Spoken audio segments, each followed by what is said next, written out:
সাদা বলের ক্রিকেটের সাম্প্রতিক পারফরম্যান্সের উত্থান-পতন এবং জিম্বাবুয়ের বিপক্ষে অপ্রত্যাশিত সিরিজ হারের পর বাংলাদেশ ক্রিকেটে বড় ধরনের পরিবর্তন এসেছে। মেহেদী হাসান মিরাজকে ওয়ান-ডে দলের অধিনায়কত্ব থেকে অব্যাহতি দিয়ে নতুন দায়িত্ব তুলে দেওয়া হয়েছে উইকেটকিপার ব্যাটার লিটন দাসের কাঁধে। বুধবার ২৯ জুলাই মিরপুর শের-ই-বাংলা জাতীয় ক্রিকেট স্টেডিয়ামে অনুষ্ঠিত বাংলাদেশ ক্রিকেট বোর্ডের বিসিবি তৃতীয় বোর্ড সভায় এই সিদ্ধান্ত নেওয়া হয়েছে।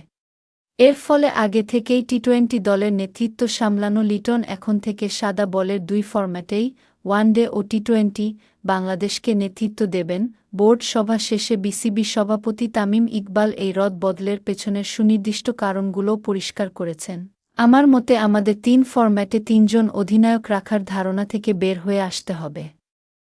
এটা দুইজন হওয়া উচিত। ভবিষ্যতে সম্ভব হলে একজনও হতে পারে। সাদা বলের অধিনায়ক এবং সহ-অধিনায়ক এবং লাল বলের অধিনায়ক ও সহ-অধিনায়কের মধ্যে সমন্বয় থাকতে হবে। আমাদের বার্তা পরিষ্কার, সাদা বলের জন্য একজন অধিনায়ক ও একজন সহ-অধিনায়ক থাকবে। আর লাল বলে একজন অধিনায়ক ও একজন সহ-অধিনায়ক থাকবে।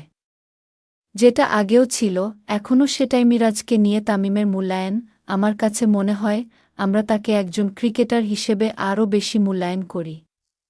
আমরা সম্ভবত তার কাছ থেকে যে পর্যায়ের পারফরম্যান্স আশা করছিলাম।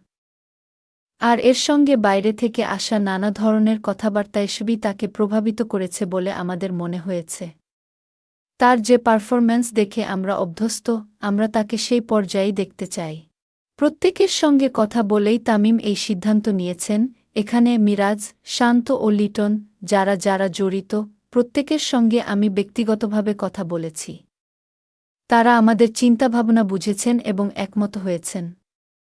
কিভাবে আমরা বাংলাদেশের ক্রিকেটকে আরও সামনে এগিয়ে নিতে পারি, সেটাই আমাদের লক্ষ্য। এখানে কাউকে কিছু না জানিয়ে বা কারও সঙ্গে দ্বিমত রেখে কোনো সিদ্ধান্ত নেওয়া হয়নি। নেতৃত্ব পরিবর্তন কেবল একটি রদ-বদল নয়, এটি বাংলাদেশ ক্রিকেটের কৌশলগত কাঠামোর একটি নতুন রূপরেখা।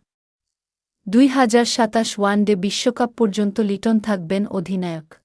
লিটনকে নিয়ে তামিম আলাদা করে বলেছেন, আমার কাছে মনে হয় আমরা তার নেতৃত্বের গুণাবলিতে বেশ মুগ্ধ। আসলে এটিই ছিল সবচেয়ে বড় বিষয়। ক্রিকেটকে সে যেভাবে দেখে, যেভাবে পরিকল্পনা করে, এসবই আমাদের বিবেচনায় ছিল। ওয়ানডে ক্রিকেটে সে ২-৩ মাস ধরে খেলছে, বিষয়টা কিন্তু তা নয়। এমন না যে ২-৩ মাস আগে তার ওয়ানডে অভিষেক হয়েছে। সে বেশ কয়েক বছর ধরেই ওয়ানডে ক্রিকেট খেলছে। আর তার অধীনে টি-টোয়েন্টি দলও খুব ভালো করেছে। এসব বিষয় আমরা গুরুত্বের সঙ্গে বিবেচনা করেছি। তারপরই এই সিদ্ধান্ত নিয়েছি। সহ-অধিনায়ক হিসেবে তাওহিদকে বেছে নেওয়ার কারণও জানালেন তামিম। তাওহিদ তরুণ ও প্রতিভাবান ক্রিকেটার। আমরা চাই ভবিষ্যতের নেতৃত্ব তৈরি করতে। শান্ত লাল বলের অধিনায়ক হিসেবে ভালো করছে, আর লিটন সাদা বলে অভিজ্ঞ। তাদের সঙ্গে হৃদয়কে যুক্ত করা হয়েছে যাতে সে শিখতে পারে। সবার সঙ্গে কথা বলেই এই সিদ্ধান্ত নেওয়া হয়েছে।